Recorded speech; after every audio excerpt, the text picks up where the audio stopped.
There is a document that OpenAI filed with the Securities and Exchange Commission in early 2025, buried inside the paperwork for its latest funding round, that contains a sentence most journalists glossed over. It says, in plain legal English, that the company may never be profitable. Not profitability remains uncertain, not we face competitive headwinds. It says the company cannot guarantee it will ever generate positive return. This is a company that was valued at $157 billion in October 2024.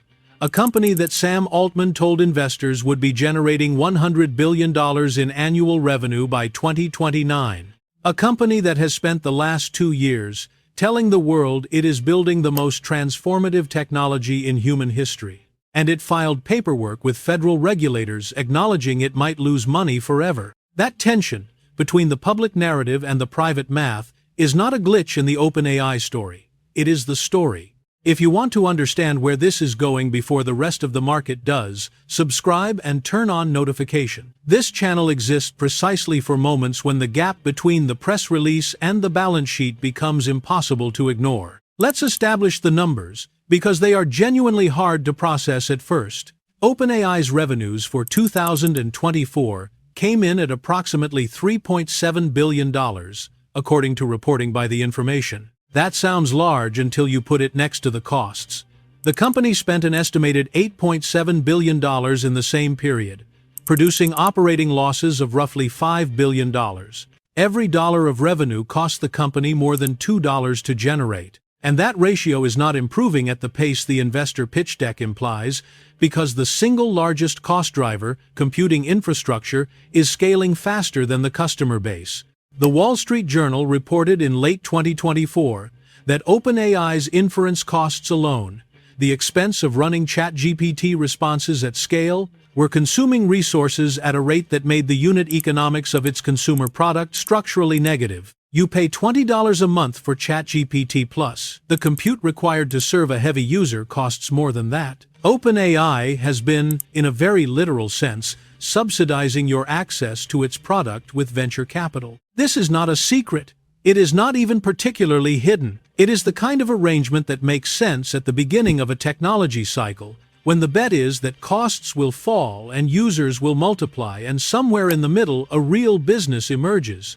The question, and it is the question that nobody in the mainstream press is asking loudly enough, is what happens when the cost curve refuses to cooperate. Here is what the compute cost curve actually looks like.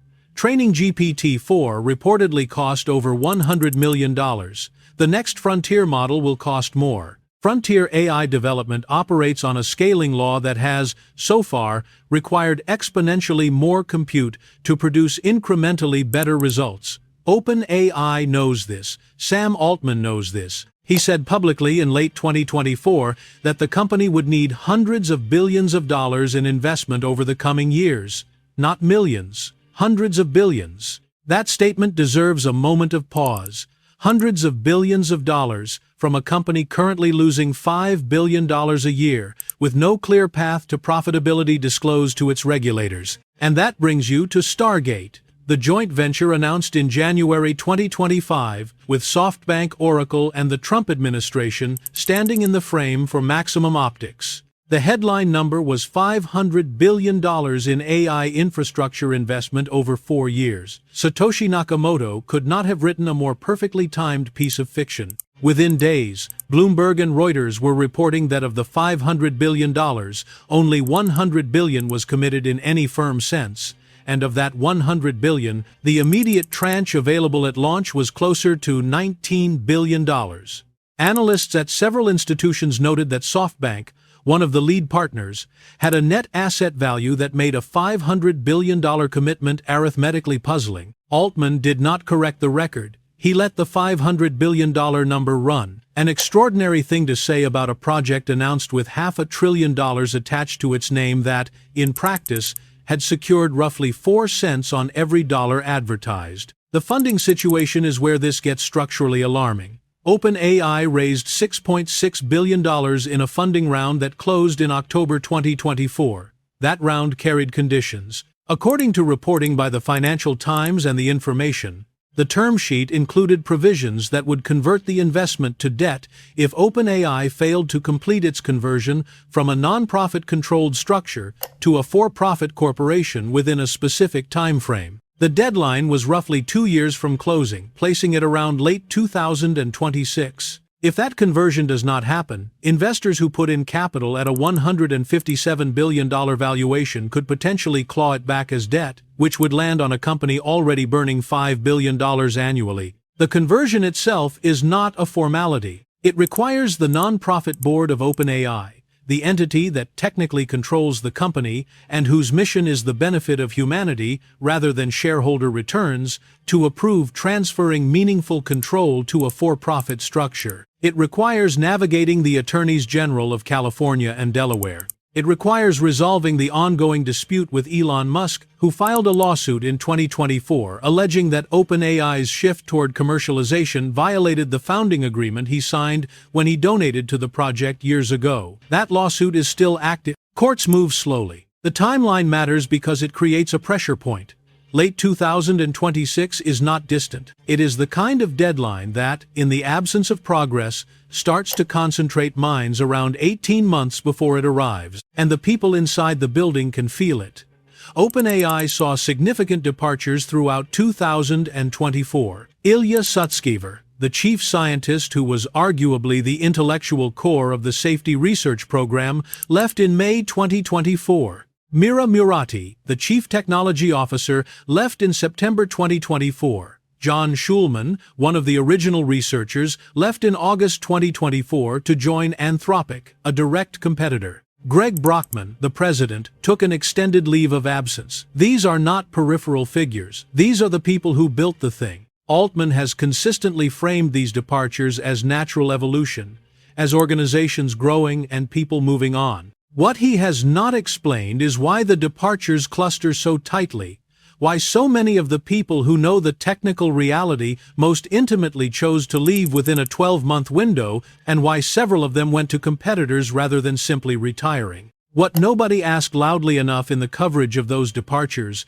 was what they saw from the inside that the press releases do not show. The competitive picture makes the internal math worse, not better. Anthropic raised $4 billion from Amazon and is developing Claude at a pace that enterprise customers are noticing. Google DeepMind released Gemini Ultra and has the infrastructure advantage that no startup can replicate because Google owns the data centers, the chips, and the distribution. Meta released Llama 3 as an open-weight model, meaning companies can run it without paying OpenAI anything. Microsoft, which has invested $13 billion into OpenAI, has simultaneously built Copilot as a competing product layer and licensed the technology in ways that do not require OpenAI to be the long-term winner. Microsoft structured its investment intelligently enough that it benefits from OpenAI's success but does not require it. This is the thing about OpenAI's market position that its valuation obscures. It is competing in a space where its primary backer is also building the infrastructure to replace it, where a well-funded nonprofit competitor is explicitly targeting its safety-conscious enterprise customers,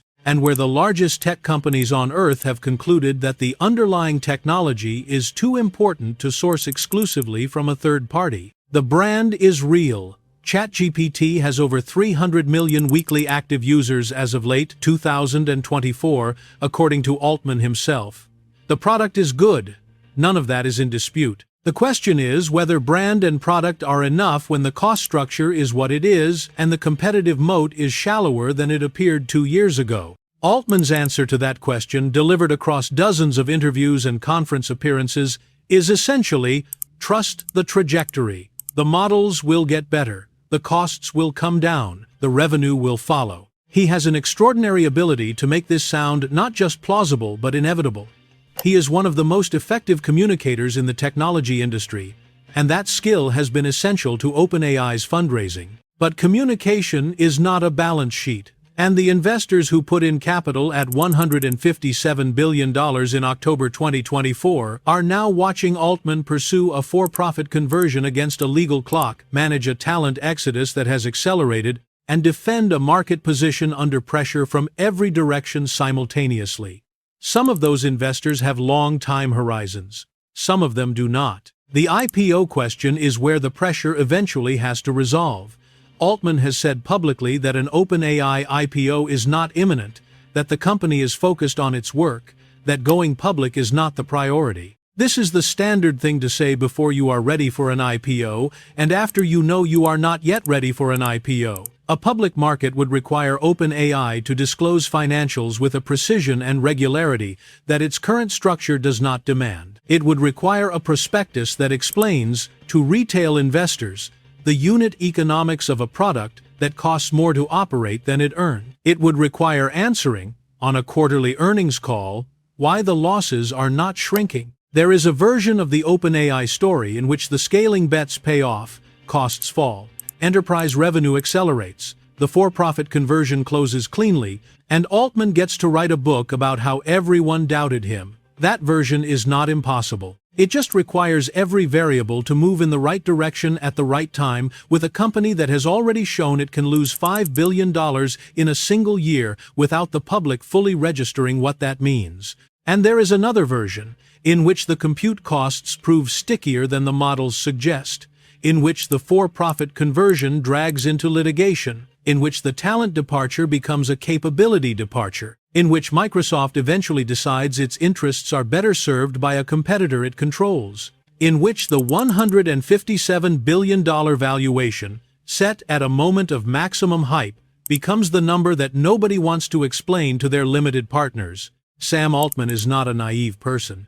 He has navigated a non-profit board that fired him, rehired him within days, and handed him more control than he had before. He has raised more money for a single company than most industries raise in a decade. He understands, with precision, that the gap between his public statements and his private math is the most carefully managed distance in the technology industry right now. The question is not whether he knows the company is under pressure. The question is how long the distance between the narrative and the numbers can be maintained, and what happens to the $157 billion valuation when it closes. That answer will come sometime between now and late 2026, when the conversion deadline and the legal battles and the competitive pressures all converge on the same calendar. The math does not care about the press releases. What do you think happens when the for-profit conversion hits its deadline and the numbers still do not add up? Leave your answer in the comments, because in 6 months, that conversation is going to look very different than it does today.